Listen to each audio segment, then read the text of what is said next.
Welcome back. U.S.-China trade. Secretary of State Mike Pompeo and China's top diplomat meeting face-to-face earlier this morning. For the first time in a year, this year, both sides looking to promote positive ties amid tensions over ongoing trade negotiations. This as China says the two sides have discussed why earlier trade talks broke down. Joining me right now is the Assistant to the President for Trade and Manufacturing Policy, Peter Navarro. And Peter, it's great to have you this morning. Thanks so much for being here. Welcome to Washington. Thank you. You're in the swamp. You're deep in the swamp here.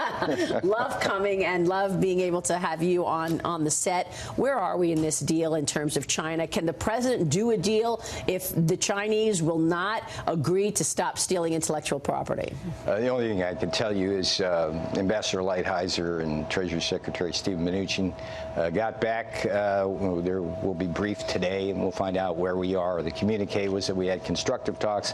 Other than that, I think you just need to be patient and see what happens by the afternoon. I mean, the Chinese economy has obviously had an impact, but if the president does that additional tariffs on the $325 billion coming from China, doesn't the U.S. economy take a hit? I think that what we need to do is be patient here. I've said this many, many times.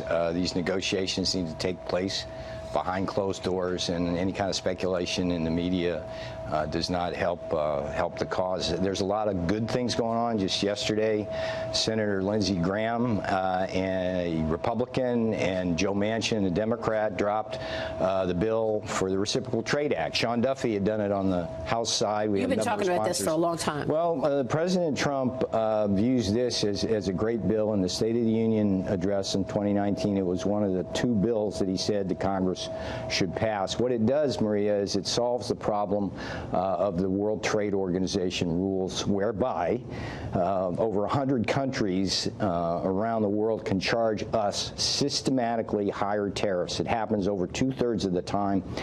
This bill would give the president the ability to raise tariffs if they won't lower theirs. Our goal is to get the tariffs down. So kudos to Senator Graham and Senator Manchin. I'll tell you, it's a huge problem, Maria. 90% of the time, India, for example, it's the king of tariffs around the world, charges us higher tariffs. It would be great for our farmers, ranchers, manufacturers, and workers if we got the rest of the world to lower their tariffs, and this bill would do that. Do you not see a tariff as a tax on the American people? No, I see a tariff, for example, with China. The China tariffs are supported by 8 out of 10 Republicans. That's a different story, though, Peter, China, because I get China. I understand. They've been stealing. They are a bad actor. But the rest of the world.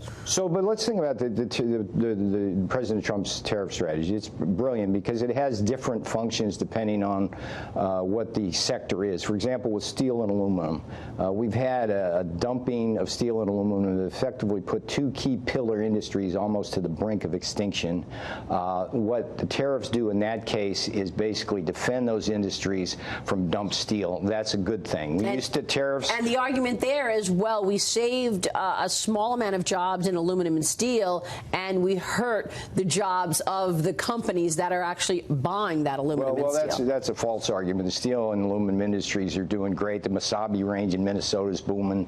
The factories around the Midwest are going strong. But if you look at tariffs in the Mexico case, the president threatened tariffs, and in 2 days he got more done than they got done in 20 years. And right now we've got things down. The China tariffs are a defense against intellectual property theft, forced technology transfer, hacking into our computers. So I think these tariffs, for example, in the China case, clearly these are being paid for by China.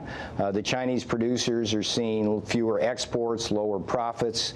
And you've got some companies moving production, actually, to So we Vietnam. love tariffs. Tariffs. You love tariffs, but a lot of people don't love tariffs. They look at it as a tax. I think that people in this country understand, because the president is so powerful about communicating, that tariffs are good. Tariffs are raising revenues. They're helping defend our steel and aluminum industries. They're helping us get China to the negotiating. How much has think China would be at the negotiating table right don't. now? Okay, so tariffs in the China case work beautifully, and for anybody to attack those tariffs, they don't understand China. Anybody who attacks those tariffs... Well, I know China's a national security issue, so I get it. I understand the China story. I'm just questioning... So we have tariffs on China, and we have tariffs on steel and aluminum. In both cases, it's a good thing. We would not have a steel and aluminum industry if President Trump hadn't put those tariffs in. Instead, what we have is vibrant steel and aluminum industry. So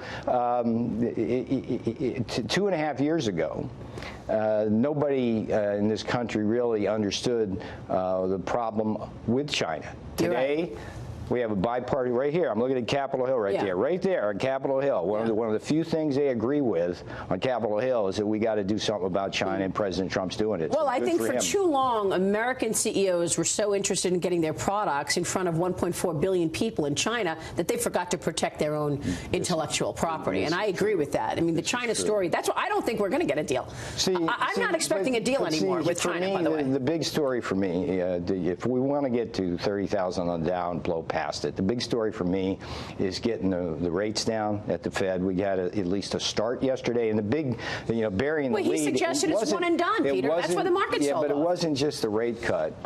It was also the end of quantitative tightening. And that was if you looked at the GDP numbers, let me break the GDP numbers down in Q2 and understand kind of what's going on there, because I think those numbers could have been 4% instead of 2.1%. So if you look at the Fed, what the Fed does when it raised interest rates, basically it suppresses investment and it suppresses exports, right? So if you look at the 2.1, we lost 0.8, almost a full point, simply with an inventory adjustment, right? That's good news because that'll bounce back next quarter. Oh, really? We lost 0.2. So you think the GDP bounces back next quarter? Well, let me work you through the numbers. It's going to be revised. Let me work you through the numbers. All right, go ahead. We lost almost a full point due to inventory adjustment. That generally bounces back. We lost 0.2 because of private non-residential investment. That was a pure Fed problem, the commercial real estate, uncertainty over interest rate policies. That will bounce back because the Fed has started to lower rate and ended quantitative tightening. We lost 2/3 of a point to reduced exports, and that's a pure dollar effect operating through the interest rate. So we're getting the interest rates back down. So you think it's revised upward or the third quarter? They're not going to revise them. The point is that the conditions are different for going forward. So the next quarter, Q3, we should have robust inventories built up because consumers have such strong purchasing power, which we saw in the Q2 numbers. We should see improvement in net exports. We lost 0.4 on just the Boeing 737 MAX. This is really so important. If you look, here's the thing: if you parse those numbers, and this is a financial market show, if you look behind the veil of those numbers, that number was a strong number because you can see how it's going to bounce back. The inventory thing was huge. I mean, almost a full point because of a drawdown on inventories. Now those inventories got to come back given the strength of the consumer. Yeah, I love that. Now going beyond that, if so you're not expecting recession.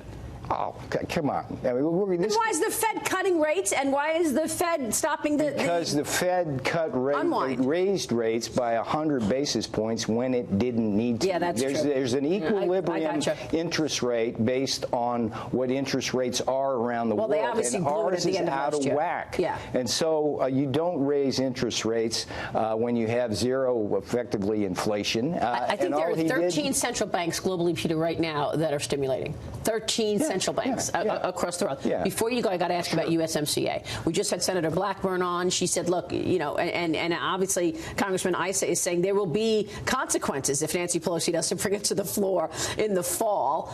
What do you think? So what's the president going to do if USMCA doesn't come to the floor in the fall?